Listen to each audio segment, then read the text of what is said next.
Baraza la makanisa nchini NCCK limetoa wito kwa Tume Huru ya Mipaka na Uchaguzi IEBC kuweka mikakati kabambe kuhakikisha uchaguzi ujao utakuwa wa haki na huru.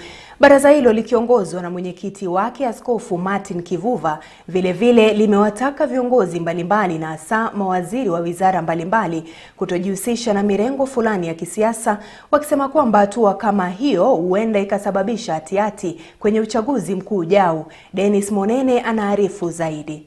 Katika kongamano lililoandaliwa kwenye ukumbi wa ufungamano hapa jijini Nairobi, viongozi hao wa kanisa wakiongozwa na mwenyekiti wa baraza hilo Askofu Martin Kivuva sasa wamezitaka tume husika kuhakikisha uchaguzi ujao ni wa haki na ulio huru, huku wakiitaka tume ya IEBC kujiandaa vilivyo kukabiliana na uwezekano wowote wa vurugu kabla ya kipenga cha mwisho kupulizwa. We call upon electoral institutions which include Independent Electoral Boundaries Commission IEBC, the National Cohesion and Integration Commission NCIC, Ethics and Corruption Commission EACC, Office of the Registrar of Political Parties ORPP, Directorate of Public Prosecution DPP, National and Police Service NPS, and the Judicial to execute their mandate expeditiously and impartially. Askofu Kivuva aidha akizungumzia umuhimu wa Kenya kushikilia amani kabla na hata baada ya uchaguzi, akilani umwagikaji wa damu ulioshuhudiwa kwenye uchaguzi wa mwaka 2027-2028. C.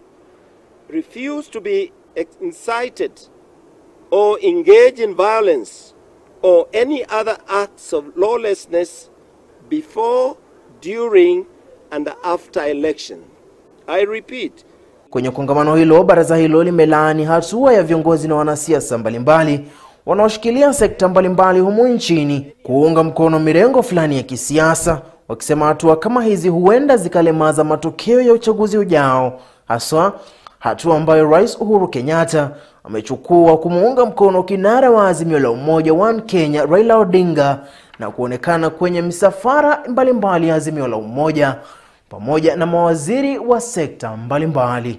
That the involvement of state officers in partisan politics in this season has a potential to either cause conflict or to make the results of this election not objective as it ought to be. And so the religious leaders meeting here have taken that into consideration, and so they are urging all state officers, CSS, PSS, the ones you have named yourselves. It appears that you have records of them participating, and all others that you may not have mentioned.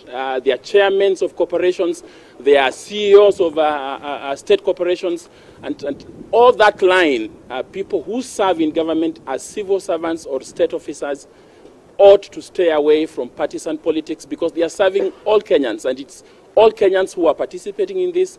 Candidates are Kenyans, and so they do not have to participate, and we speak to them gently but firmly to stay away from engaging in partisan politics. I think the president is a politician, and he has a right to participate and to support whoever he chooses to do that. But we have asked him to kindly consider that he's a symbol of national unity.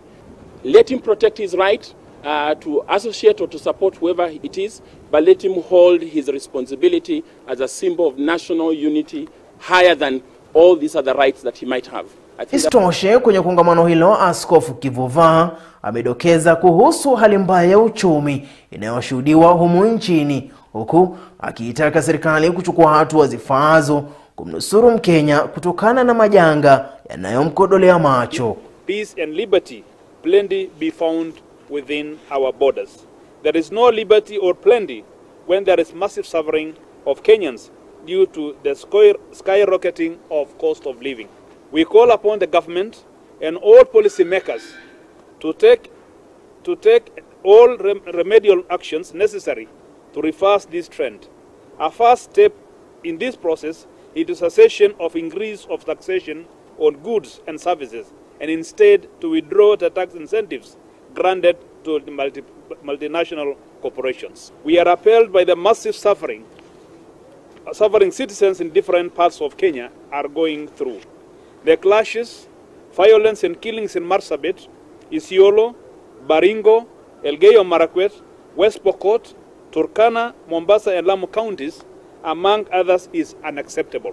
Zikiwa zimesalia siku 81 kabla ya kipenga cha mwisho kupulizwa na tume ya IEBC, baraza hilo limeitaka tume ya IEBC kuwekeza mikakati kabambe na kuhakikisha uchaguzi ujao utakuwa wa haki na amani kudumishwa.